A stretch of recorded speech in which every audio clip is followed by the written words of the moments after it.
Shalom, shalom, bonjour à tout le monde.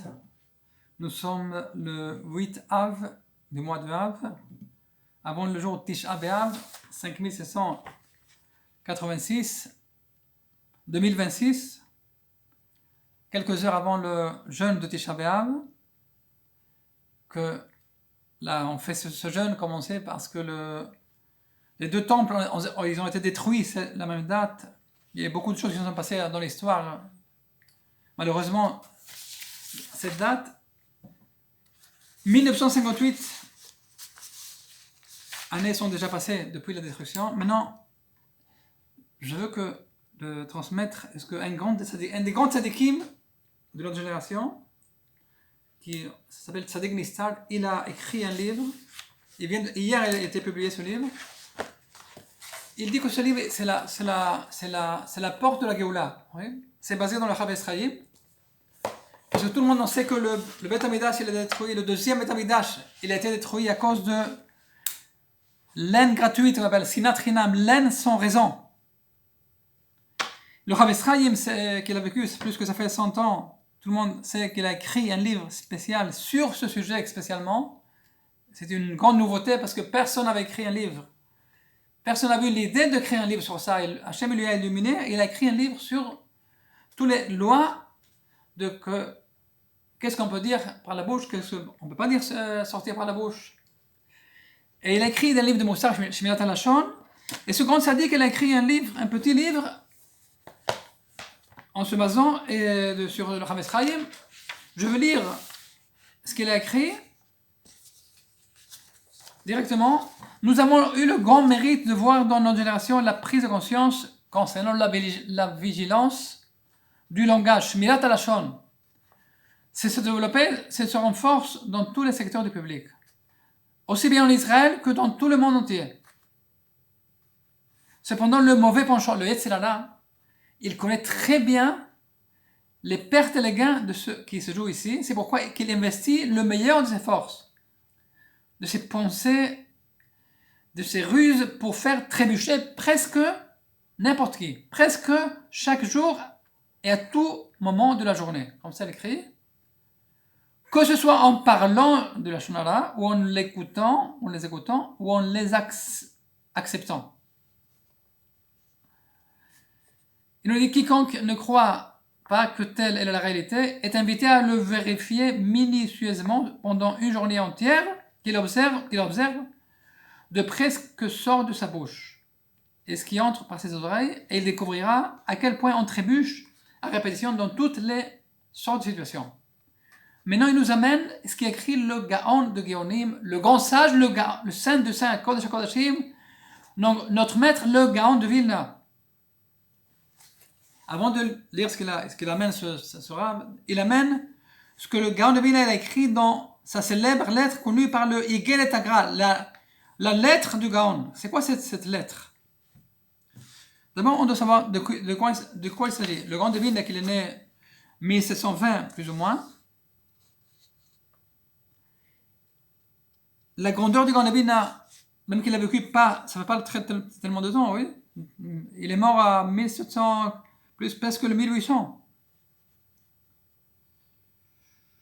Et le Gaon de Vilna, c'était un sage d'une dimension qu'on ne peut pas imaginer.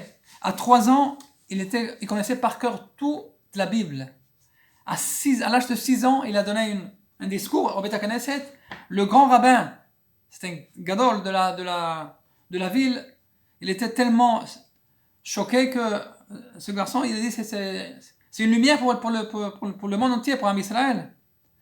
Et à 12 ans, déjà, il n'y avait pas un rabbin qui pouvait lui enseigner. Personne de la génération pouvait enseigner ce garçon de 12 ans. Il était tellement, Hachem, il avait ouvert tellement la chokhma. Oui, sa kedusha, c'était une kedusha énorme. Il dormait que 2 heures par jour divisé par 4. Ça veut dire moins qu'une demi-heure chaque fois pour ne pas goûter le goût de la mort. Jusqu'à ce point. Parce que lorsqu'on dort, on goûte le goût de la mort à partir d'une demi-heure. Moins qu'une demi-heure, c'est moins. Hein? Il ne voulait pas goûter le monde de la mort. Ça veut dire ça n'est jamais. Elle était tellement sainte. Il ne voulait pas que cette tâche de dormir plus qu'une demi-heure. Et bon, on peut parler du grand Divina des heures et des heures, oui, mais qu'on sache de quel sage il s'agit. Et il a écrit une lettre, sa lettre, il a écrit, parce que à un moment donné, en 1783, il décide d'entreprendre un voyage historique vers faire son alia en terre d'Israël, la terre sainte. Il quitte Lituanie, il se dirige vers Israël, mais lorsqu'il arrive à une ville qui s'appelle Königsberg, pour des raisons et des obstacles du ciel, qu'il n'a jamais révélé pleinement, il a dit qu'il revient, il retourne à Vilna, mais quand même, avant de recevoir ce message du ciel de revenir, il rédige une lettre, une espèce de testament, une guide spirituelle pour toute sa famille, pour sa femme, pour sa mère, qui habitaient ensemble, et pour ses enfants et ses filles. C'est une petite lettre, tout le monde peut la voir, Yigal Tagala, ça s'appelle. C'est du moussard très fort, du moussard, c'est moussard. Et surtout, il concentre le message sur garder la bouche. Comme ça, il écrit.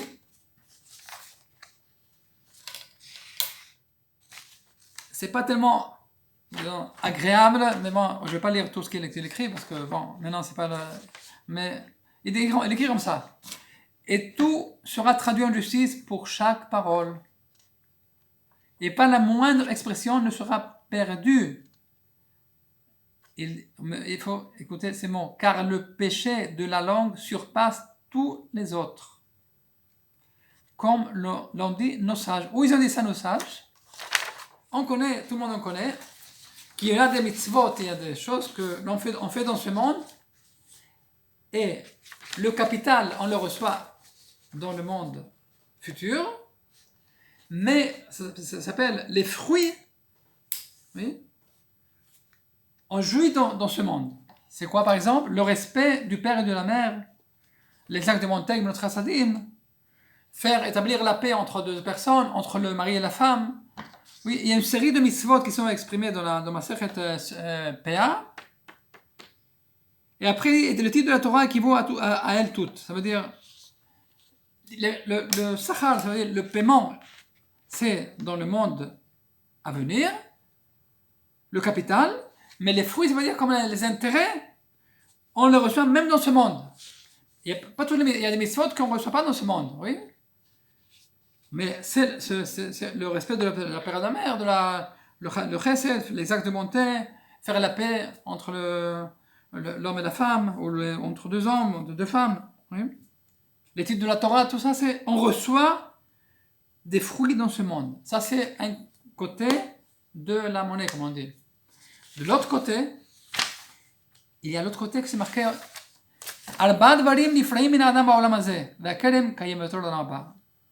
pour 4 choses, l'homme subit dans ce monde-ci, tandis que le capital, ça veut dire la peine principale, elle est réservée pour le monde à venir.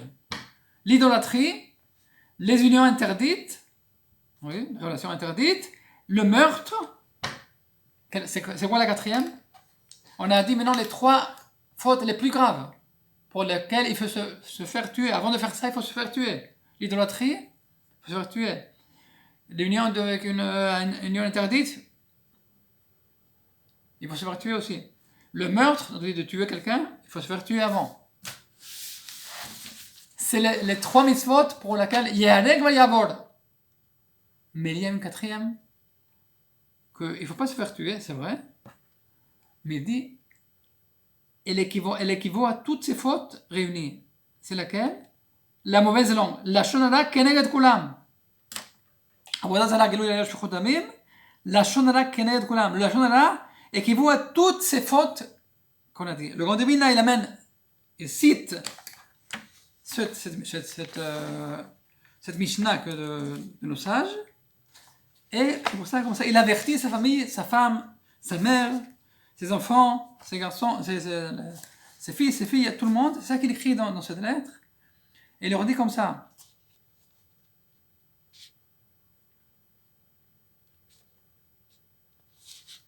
Pour mériter de rectifier tous ces péchés, petits comme grands, il n'est nul besoin de se mortifier ni de jeûner. C'est pas la fin de se faire des mortifications ni jeûner pour rectifier les péchés, pour guérir la neshama, l'âme des fautes. Il n'y a qu'une seule chose à faire, refréner sa bouche, la sanctifier et réfléchir avant de parler.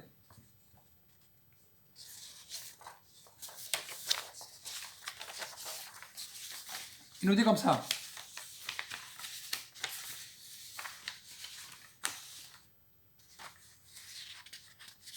Il nous dit le grand de Vilna, oui. Tout le labeur de l'homme est pour sa bouche.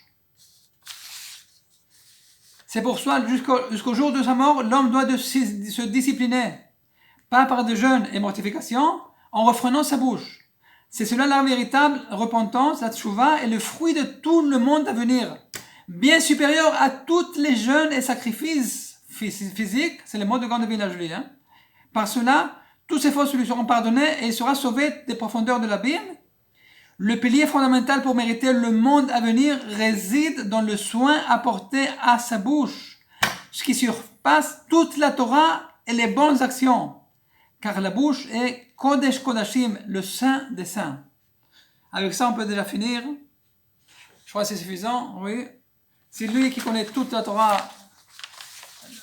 dans tous les niveaux, le grand de Vilna. Il nous dit que le Olam Haba, le monde futur, va être obtenu grâce à la bouche. Garder sa bouche.